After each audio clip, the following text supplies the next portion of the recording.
Welcome to Arjun art and craft. இன்னைக்கு நம்ம சேனல்ல ஒரு புது விதமான 65 தான் செய்ய போறோம். நியூ டிஷ்ஷா ட்ரை பண்ணியிருக்கோம். நம்ம பலாப்பழம்லாம் சாப்பிட்டுட்டு அதுக்குள்ள இருக்க சீடை வந்து தூக்கி போட்டுருவோம் இல்லையா, அதை வச்சு நான் ஒரு 65 செய்ய போறேன். சிலர் வந்து குழம்புல போட்டு கறி குழம்பு மாதிரி பண்ணுவாங்க. நம்ம இன்னைக்கு 65 செய்ய போறோம். பலாப்பழம் சாப்பிட்டதுக்கு அப்புறம் இந்த கொட்டையெல்லாம் வந்து நல்லா உலர்த்தி விட்டுருங்க. ஒரு நாள் அப்படியே ரெஸ்ட்ல விட்டுடுங்க. அதுக்கப்புறம் மேல இருக்க தொலியெல்லாம் உரிச்சு எடுத்ததுக்கு அப்புறம் இந்த மாதிரி இருக்கும். இத வந்து குக்கர்ல சேர்த்துட்டு 1ல இருந்து 2 விசில் மட்டும் வேக விட்டு எடுத்துக்கோங்க. கடாயில இல்லைன்னா தனியா வேக வைக்கிறதா இருந்தா ஒரு 10 மினிட்ஸ் வெந்தா போதும், வெந்துரும். இந்த அளவுக்கு வெந்திருக்கிற பலாக்கொட்டைய 2 கட் பண்ணிக்கலாம். அப்படியே நீங்க பொரிச்சீங்க அப்படின்னா தெறிக்கிறதுக்கு வாய்ப்பு இருக்கு. அதனால இந்த மாதிரி 2 நீல வாக்குல கட் பண்ணிக்கோங்க.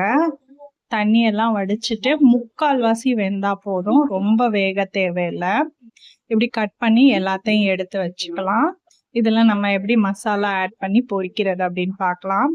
2 டேபிள் ஸ்பூன் அளவுக்கு கார்ன்ஃபிளவர் மாவு சேர்த்துக்கிறேன். கட் பண்ணதுக்கு அப்புறம் இதுக்கு தேவையான அளவு உப்பு சேர்த்துக்கிறேன். ரெட் சில்லி பவுடர் வந்து ஒரு 1.5 டீஸ்பூன் ஆட் பண்ணிக்கிறேன். Red Kashmiri chilli powder add பண்றேன். 1.5 டீஸ்பூன் ஆட் பண்ணியிருக்கேன். இப்போ இதுல கொஞ்சோண்டு ஃபுட் கலர் ஆட் பண்ணியிருக்கேன், ஒரு பிஞ்ச் அளவுக்கு. அதுக்கப்புறம் இஞ்சி பூண்டு பேஸ்ட் வந்து 1 டீஸ்பூன் ஆட் பண்ணியிருக்கேன்.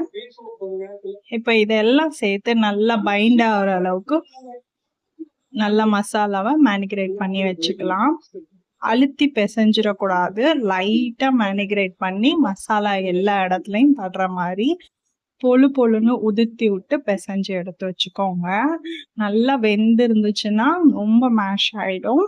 அதனாலதான் 3/4 வேக வச்சுக்கோங்க அப்படின்னு சொல்றேன் பலாக்கொட்டைய. இப்ப இத இருக்கட்டும். ஒரு 10 மினிட்ஸ் கழிச்சு நம்ம 65 மாதிரி பொரிச்சு எடுத்துக்கலாம். எண்ணெயில எல்லா பக்கமும் கோட்டாய் மசாலா ஒட்டாத மாதிரி இருந்துச்சுன்னா 2 டேபிள் ஸ்பூன் தண்ணி சேர்த்து நல்லா பிசைஞ்சு எடுத்துக்கோங்க. இப்போ ஒரு கடாய் அடுப்புல வச்சுட்டு நல்லா ஹீட் ஆனதுக்கு அப்புறம் எண்ணெய் சேர்த்துக்கிறேன். டீப் ஃப்ரை பண்ற அளவுக்கு எண்ணெய் சேர்த்துக்கோங்க. இப்ப நம்ம மேனிகிரேட் பண்ணி வச்சிருக்க பலாக்கொட்டை எல்லாமே ஃப்ரை பண்ணி எடுத்து சாப்பிட்டு பார்த்தீங்கன்னா சிக்கன் டேஸ்ட்ல சூப்பரா இருக்கும். 65 டேஸ்ட்ல இருக்கும். டீப் ஃப்ரை பண்ண ஒன்னா பிளேஸ் பண்ணிக்கலாம். தனித்தனியா போட்டுக்கோங்க, மொத்தமா போடாதீங்க, எல்லாம் ஒட்டிக்கும். நல்லா கிறிஸ்பியா உள்ள நல்லா சாஃப்டா இருக்கும். ஒரு 5 மினிட்ஸ் வந்து ஒரு பக்கம் வெந்ததுக்கு அப்புறம் திருப்பி விடுறேன்.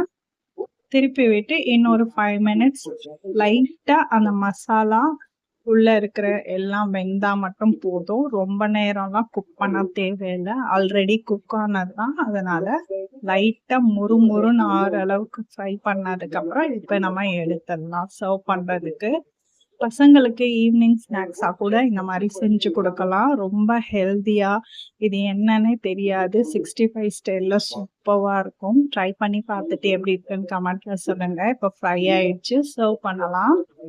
ஒரு பிளேட்ல டிரான்ஸ்ஃபர் பண்ணிட்டு வெங்காயம் அதுக்கப்புறமேட்டு வந்து மயோனைஸ் கூட செஞ்சு தொட்டு சாப்பிடலாம். நான் இன்னைக்கு வந்து வெங்காயம் வச்சு சர்வ் பண்ண போறேன். எப்படி இருக்குன்னு சாப்பிட்டு பார்த்துட்டு சொல்றேன். இப்ப நல்லா ஃப்ரை பண்ணியாச்சு. எல்லா பேட்சையும் ஒன்னொன்னா இந்த மாதிரி போட்டு எடுத்துக்கோங்க.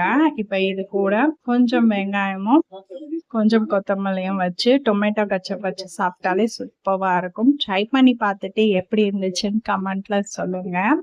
நம்ம சேனல் பிடிச்சிருந்தா சப்ஸ்கிரைப் பண்ணி வச்சுக்கோங்க. பெல் ஐக்கானை கிளிக் பண்ணிக்கோங்க. தேங்க்யூ.